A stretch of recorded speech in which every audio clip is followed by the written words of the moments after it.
let us start with T.S. Eliot. And the first question which I have taken for you is, discuss T.S. Eliot as a complex personality.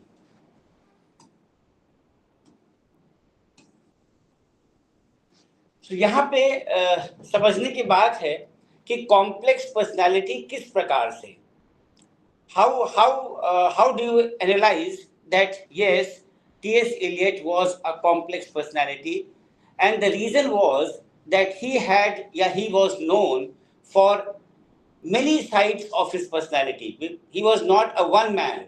He had lot many things embedded into his personality. We all know that he was born in America, he was taught in Europe, and finally he became a citizen of Britain. Apart from all these things, he is also known to be a personality who had multifaceted tasks, who had multifaceted blends of many things.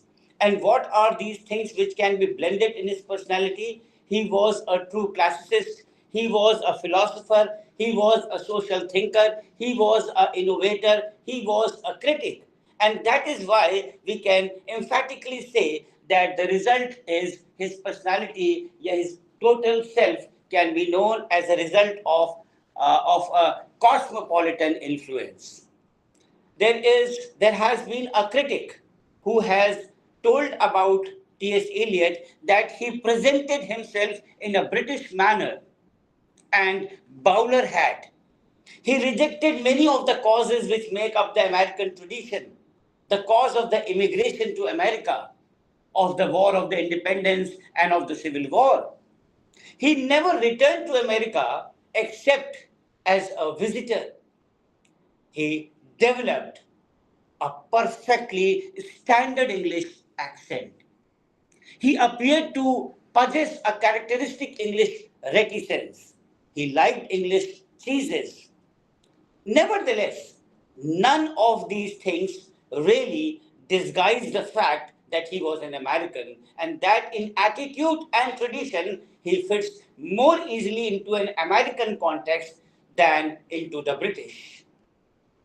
Apart from this, as far as his complex personality is concerned, we can say that during his long creative career, he not only wrote poetry, prose, drama, critical works, and social essays. He also worked as a journalist and editor. So in short, now you have understood that T.S. Eliot as a complex personality, because whatever questions will be asked, इस brief lecture की help से आप बहुत सारी चीजें अपने सब conscious में रखे रहिएगा और उसका इनपुट अपने सारे क्वेश्चंस में या जो भी क्वेश्चन आप चूज करती हैं उसमें बिखेर दीजिएगा. Fine. Now the second question is, discuss the influence of oriental philosophy on T.S. Eliot. Now, if I talk about T.S. Eliot, he enrolled in some Indian philosophy course, and America has been hankering for ancient India for 3/4 of a century. So the New England मतलब समझते होंगे आप, the New England के जो transcendentalist थे, the New England transcendentalists, they pursued the literature of the Orient. And there was a person known as Lauman, who was Lauman. He was basically a Sanskrit scholar and had studied the Veda under a German master. He had written a Sanskrit reader designed not only for the classroom but also for the amateur student. And for 2 years, Eliot studied under the guidance of Lauman and then studied Indian philosophy under J.H. Woods. किसके under में? Under J.H. Woods, who was a student of philosophy, anthropology, and comparative religion. and also the author of a book called Yoga System of Patanjali. एक बार क्या हुआ कि एक radio talk में, जो radio talk 1946 में हुआ था on the unity of European culture, Eliot ने एक बार अपनी बातों को रिकॉल किया है और रिकॉल करके कहीं पे लिखा है उसने that long ago I studied the ancient Indian languages, and while I was chiefly interested at the time in philosophy, I read a little poetry too.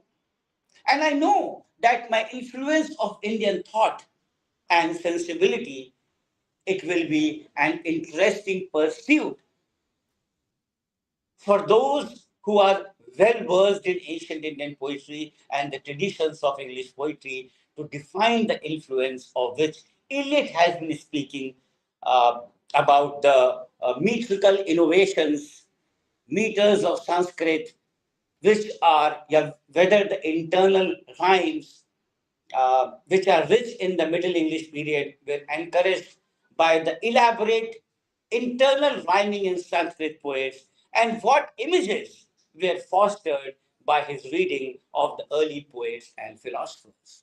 So this input of this question will help you to design your answers, whatever questions will be asked about the philosophy on T.S. Eliot, uska kya influence tha.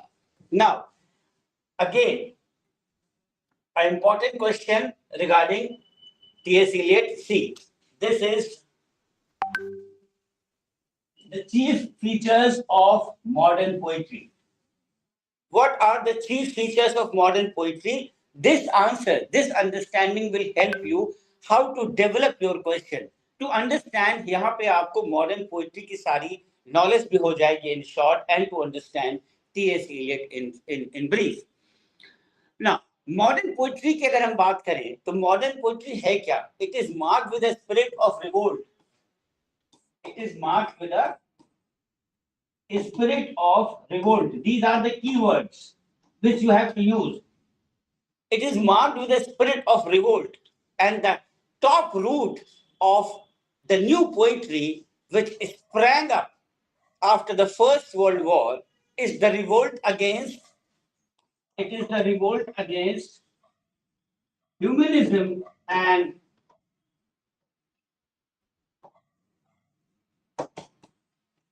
these two are the main keywords. It is the revolt against humanism and romanticism. And the revolt is largely due to the impact of science. ये revolt क्यों है? क्योंकि science का impact बहुत ज़्यादा था. And the modern poet turns away from the decadent romantic tradition, still which you will see in the Georgian poetry. And modern poetry is marked with a pessimistic tone. These are the key factors, key terms. Pessimistic tone. Modern poetry is marked with a pessimistic note, and this note, this pessimism, is due to the poet's consciousness of the grim realities, of the stark realities of the modern materialistic life. And you must have studied The Wasteland. The Wasteland is actually an epical work which shows the entire materialistic world with so much of disillusionment. And this life has shattered all the romantic dreams, and the modern poet makes extensive use of symbolism, to communicate his visions and sensations, which often become very complex, which often become very intricate to be conveyed in any other way. So उसमें क्या होता है? Symbols का इस्तेमाल करते हैं. और एक आपने जरूर पढ़ा होगा, images. Images से ही बना है imagism. So the images kept before them the object of representing the real life in images जो कि बहुत clear हैं, बहुत precise हैं, बहुत exact हैं. एक नाम आपने सुना होगा, T.L. उल्मे. उल्म कहते हैं, H silent होता है, या कैसे भी कह लीजिए. T.L. उल्मे, उनका जो लीडर था imagism का या images का, insisted that poetry should restrict itself to the world perceived by senses and to the presentation of its themes in a succession of concise, clearly visualized concrete images. In spite of the sway of science, religion still holds its own place in modern poetry. Religion का अभी भी स्थान है modern poetry में. और modern poets की अगर हम बात करें, so they are lovers of nature as well. They have a deep love, delight in nature, which are characteristics of modern poetry. Modern poet believes, they believe in new techniques, they believe in new innovations, and they are influenced by the techniques of other fine paintings. जैसे modern poetry क्या होती है कि the modern poetry, ये words याद रख लीजिएगा इसको लिखने के लिए, आप नोट कर लीजिएगा कहीं मिस न कर जाएं. The modern poetry is suggestive. ये सब वर्ड्स का आपको इस्तेमाल करना है. The modern poetry is suggestive. TS Eliot का क्वेश्चन आ जाए, मॉडर्निज्म पे क्वेश्चन आ जाए, कैसे भी इन शब्दों का इस्तेमाल करेंगे आप, तभी आपको नंबर उठेगा.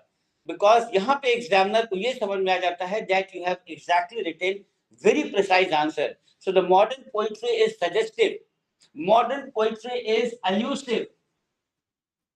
सजेस्टिव है, एल्यूसिव है, कॉम्प्रिहेंसिव है, कॉम्प्रेस्ड है, डायरेक्ट है, डिसिप्लिन्ड है, कंडेंस्ड है, एपिग्रामेटिक है. जितने सिनोनिम्स या हो सकते हैं आप लगा सकते हैं. Generally it is esoteric, ESOTERIC. Generally it is esoteric and obscure. Decay, transience इसके मेन थीम्स होते हैं. आप लिख सकते हैं कि मॉडर्न पोएट्री के जो थीम्स हैं they are decay and transience. So these are the points, major points which will help you to write answers, especially of T.S. Eliot, and not only for T.S. Eliot but W.B. Yeats also, because W.B. Yeats is also a modern poet. Fine.